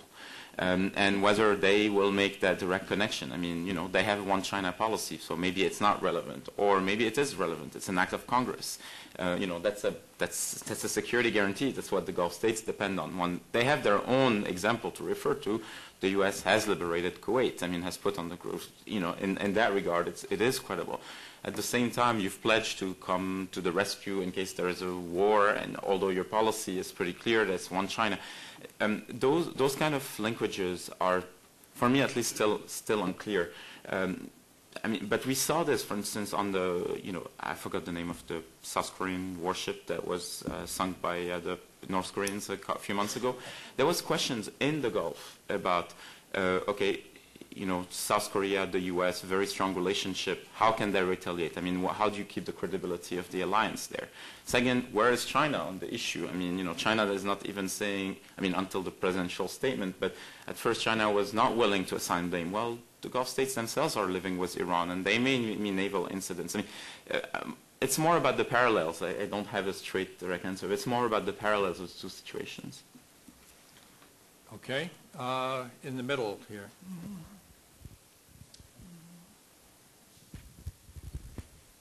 Gordon Brown, I'm a defunct diplomat. Given that all parties in the triangle agree that energy security, and specifically the shipment of oil through the Straits of Hormuz and free navigation, is a shared interest, I was wondering if there's any interest in either China or the Gulf outside of the academic circles in internationalizing this issue through something like a Montreux Convention approach or something like that. In short, getting their foot into the issue, or are they going to leave it to the United States indefinitely to guarantee that militarily and politically?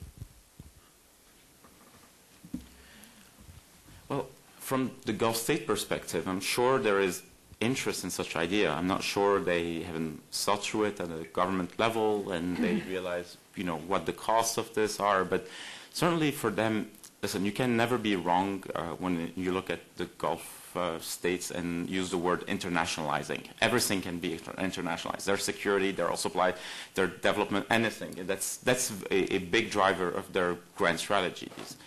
The question is how do they conceptualize it at all? Are they willing to take steps in that regard? Are they putting ideas on the table? And is the other side responsive? I'm not sure the Chinese would like to just come up with something like this. Maybe they just want to control the lines themselves. It's a stretch for the Chinese, right? It's very far. The stationing 3 ships off the coast of Somalia for this anti-piracy thing, they're not in combat roles. It's a tremendous logistical stretch for them to supply 3 ships far away from home. In the future, China may have a capability to do that. I think right now, with these peacekeeping troops in Lebanon and these ships off Somalia, that's a pretty far reach. They don't have a blue water navy, of any serious capacity, and I think they're not looking for new jobs. I think they're mostly concentrating on the Pacific. The other part of this is I think the U.S., CENTCOM has the Gulf pretty much locked down, and on all levels, military intelligence, and I think there's a reluctance to opening up what they feel is locked down. That represents now, right? That represents the status quo. You're going to have continued tremendous financial pressures on the U.S. military presence. You're going to have growing Chinese capability in 10, 15, 20 years. Is it something people might want to move toward? I think in 10, 15, 20 years, as China develops more of a blue water capability. We'll see what happens with Gwadar. We'll see what happens with patterns of U.S.-Chinese cooperation and security issues, which are going to start in the Pacific. I think it's something which we may in the long term look toward. Right now, right, China's recent behavior in the Pacific has driven most of U.S. allies in the Pacific closer to the U.S., not closer to China.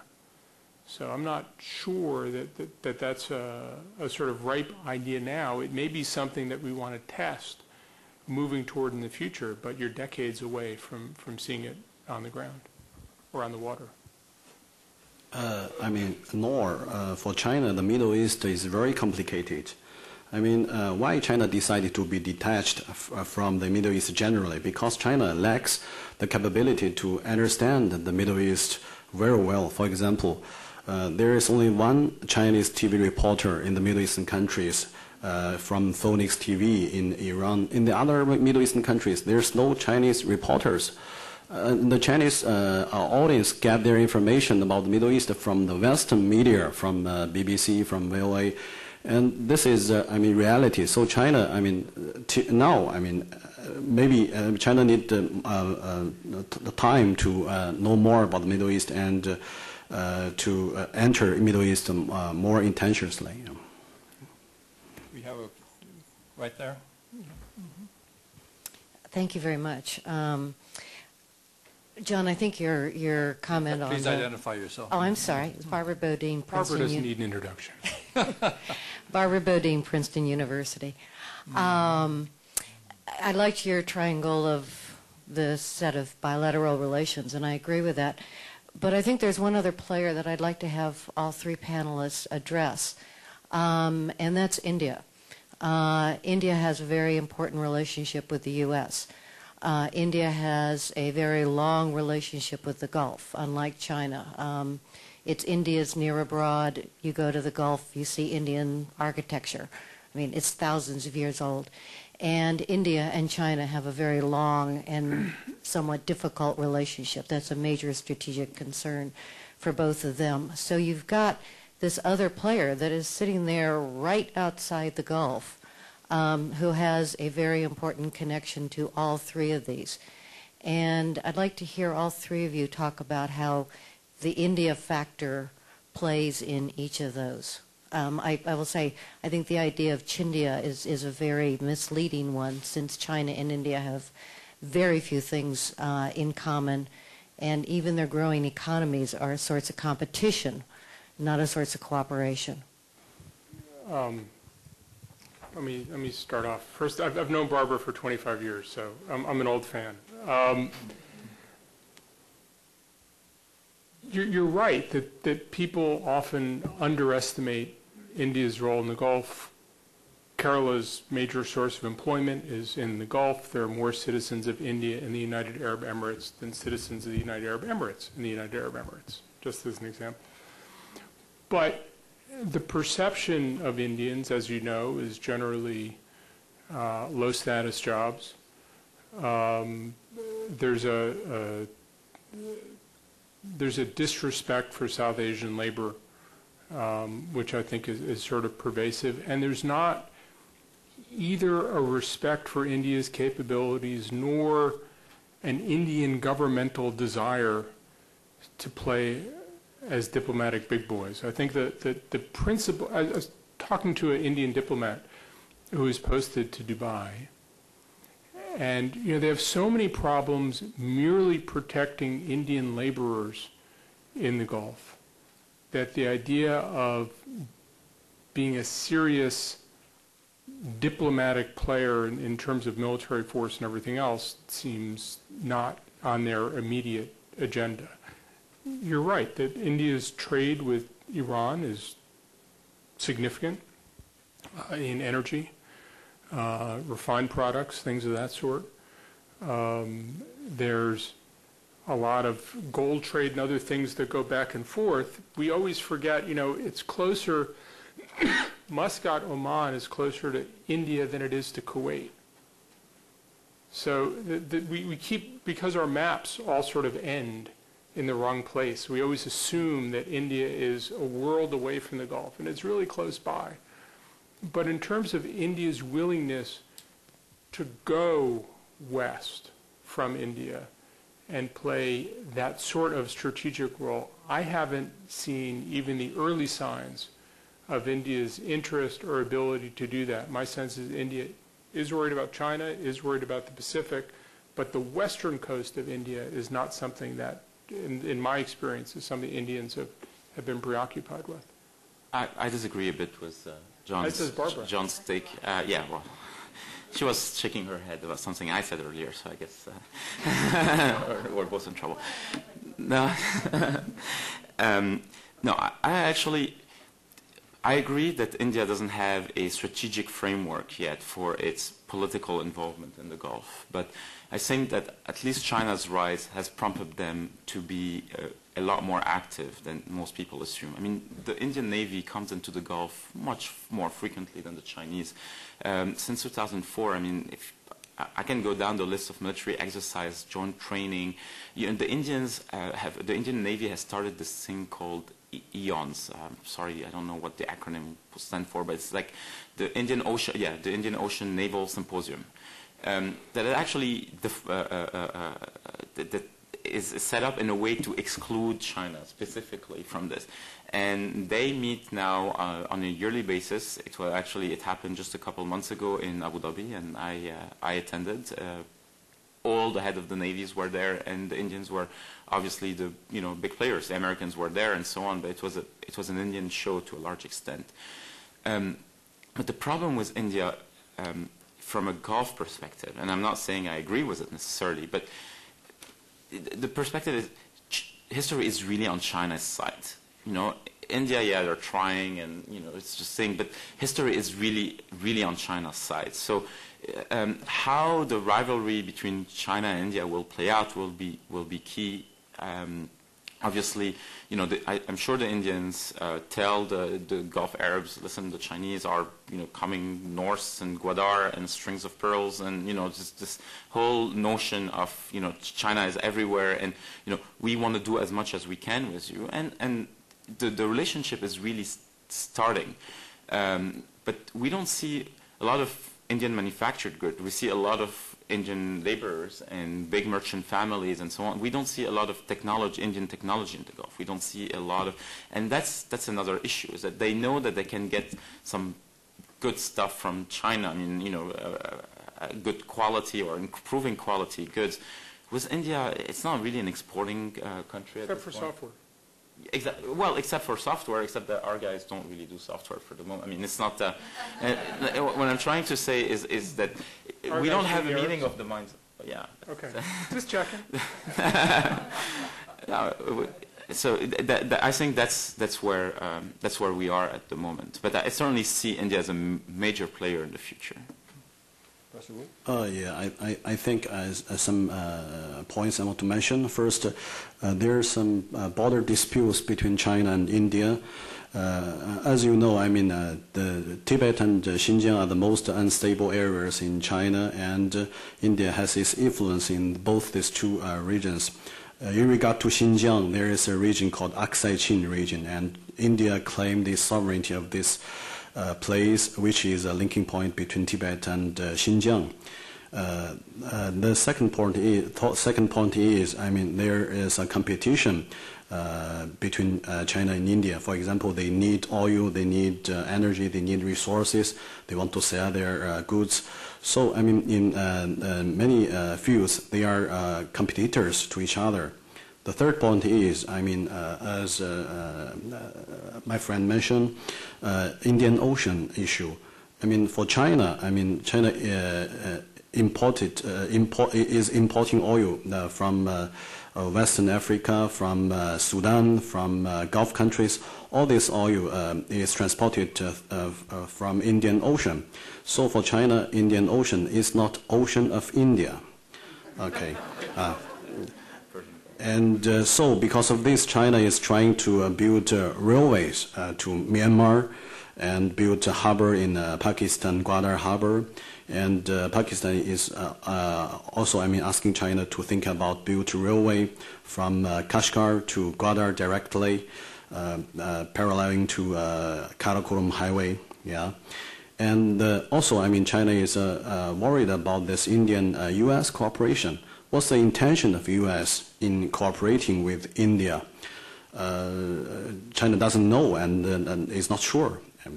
And also, I mean, for the Middle Eastern countries, especially Gulf countries, there is a trend look east.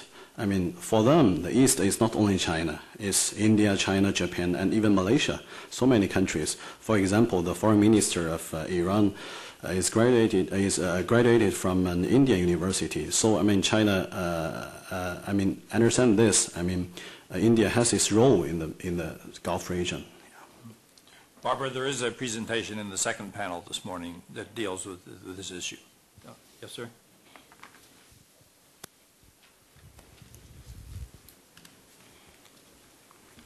Thank you. I'm Najm Meshkati. I'm a professor of engineering at the University of Southern California and Jefferson Science Fellow with the State Department.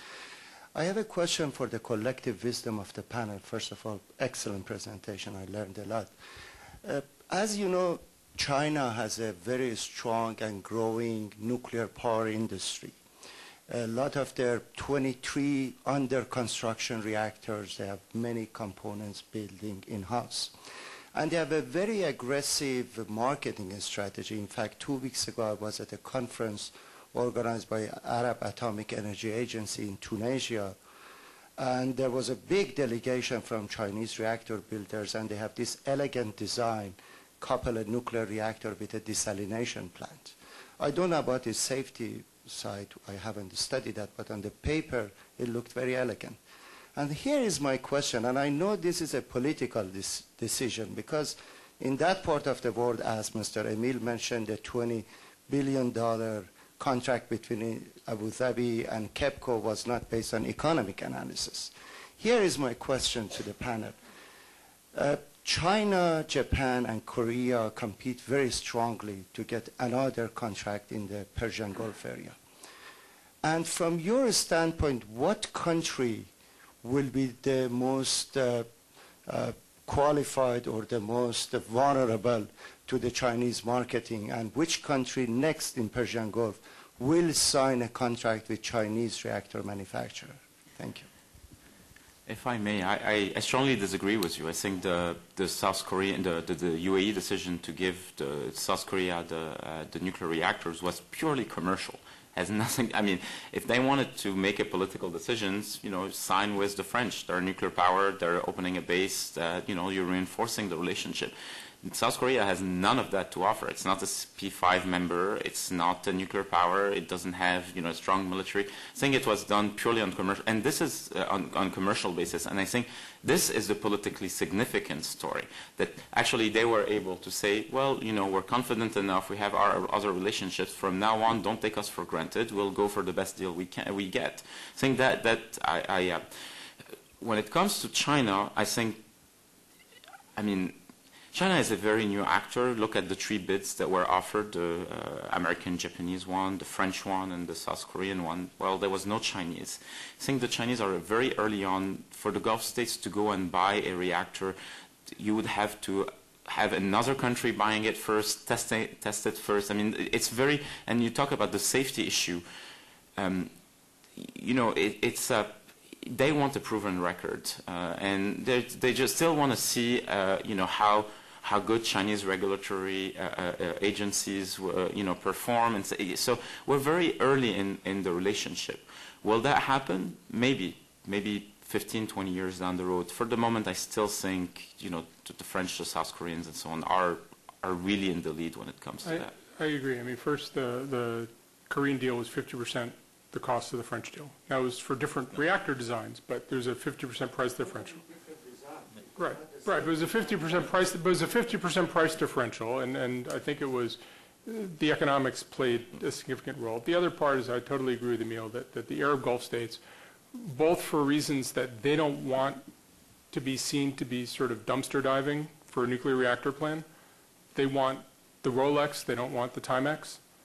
Right. So the idea of getting a Chinese design, I think, for most of the Arab Gulf states is not attractive. Now, if you look at Iran, which has been struggling through this Boucher project for decades, where the technology is apparently not top shelf, where the Russians have been sometimes reluctant partners. Is there a possibility that Iran would try to make a deal with China for its next nuclear reactor?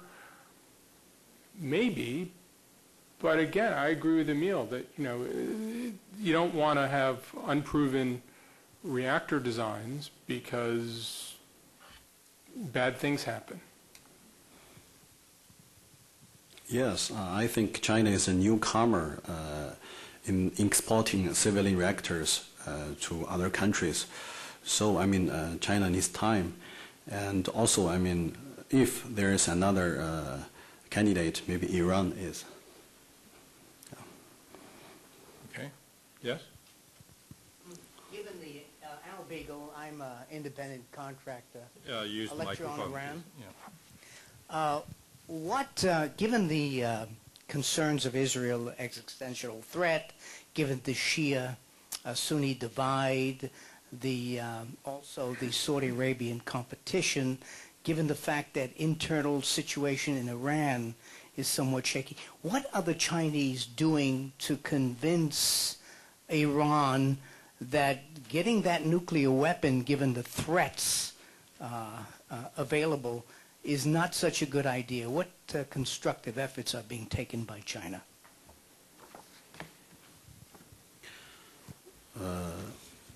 I think, for Iran, the real purpose to develop this nuclear program is not to own a nuclear bomb, but to have a chance to negotiate with the U.S. to normalize Iranian-U.S. relation.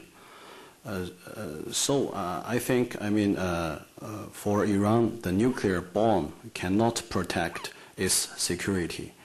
The best weapon for Iran is not the nuclear bomb, it's its influence in the Islamic world, especially in the grassroots politics, in the street politics in different countries, including Lebanon, Syria, Sudan, and even the Gulf countries like Saudi Arabia. This is not Shia-Sunni paradigm. For example, Iran has influence among the Sunni Muslims also, not only among the Shias. So I think, China can convince Iran that this nuclear bomb is not useful, and Iran considered this also. Iran needed China to persuade it to do so. Yes.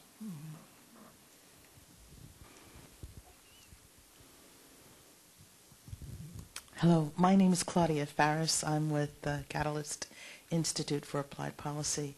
My focus is completely domestic. I come to the Wilson Center events to keep myself informed about other areas, and I thank the Wilson Center for that.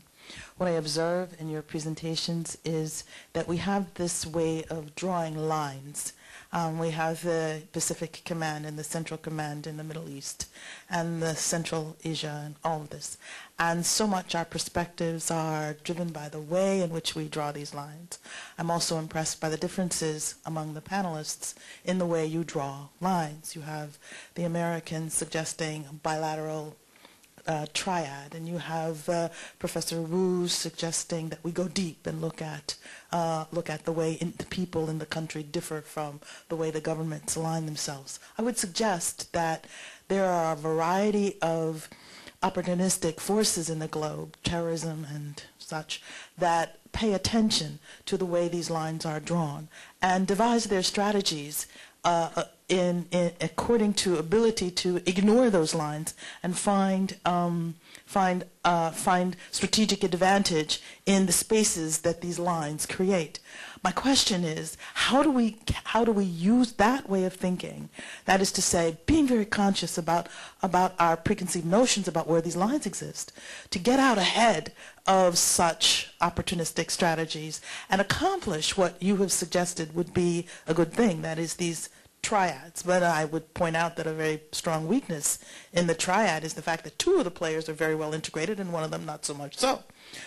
So that there are really lots of triads going on there that are operative and mitigate against possibly the possibility of the overall triad that you're looking at emerging. So the question is, again, please pay attention to these lines and talk, if you will, about how ignoring the lines create opportunities for policy. Can anyone give a very brief answer to that, because we're getting near to our break? Well, I think, first of all, Ambassador Roy's been in enough interagency meetings. I don't think he'd say the U.S. government is the integrated side of that triangle. I think the lines are partly because of the instruments you have at your disposal, right? The State Department deals with states. We're very good at dealing with states. We're not very good at dealing with non-state actors. I think CENTCOM needs to divide the world some way, so we divide the world regionally, and then you also have the services which try to have a global view. But I think that the reality is that the divisions that you spoke to are not conceptual. That is, it's not that we see the world necessarily in different pieces, but a consequence of the edges of tools that we have at our disposal. And Well, I mean, you need to construct tools, and I think we tend to have overlapping tools, and you tend to, and even one of the issues that the U.S. government's been dealing with is the fact that the CENTCOM area of responsibility doesn't map to either the way the Defense Department is broken up, or the way the State Department's broken up, or the way the CIA is broken up, for that matter, and that. There's an argument for exactly what you're talking about, that when you have overlapping seams, you tend to see things that others wouldn't see. By having the Horn of Africa integrated with the Central Command, right, you can deal with things across Bab el-Mandeb and the link between Somalia and Yemen, for example.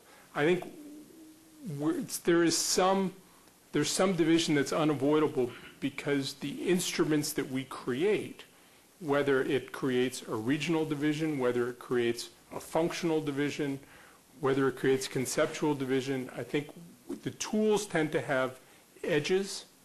Even conceptually, state actors, non-state actors, the tools tend to have edges. And what you do is, if you layer enough tools, you can see across those boundaries and create precisely the kind of synergies you're talking about. Yeah, do you remember when Dick Holbrooke became the representative for AFPAC? I mean, people started cheering. AFPAC finally recognized the two, that Afghanistan's future is linked to Pakistan's. And then, we heard that there was an idea of actually including Kashmir and maybe India. And the Indians said, no, you were not part of that complex. I mean, I think at the end of the day, Washington needs organizing principles, organizing ideas.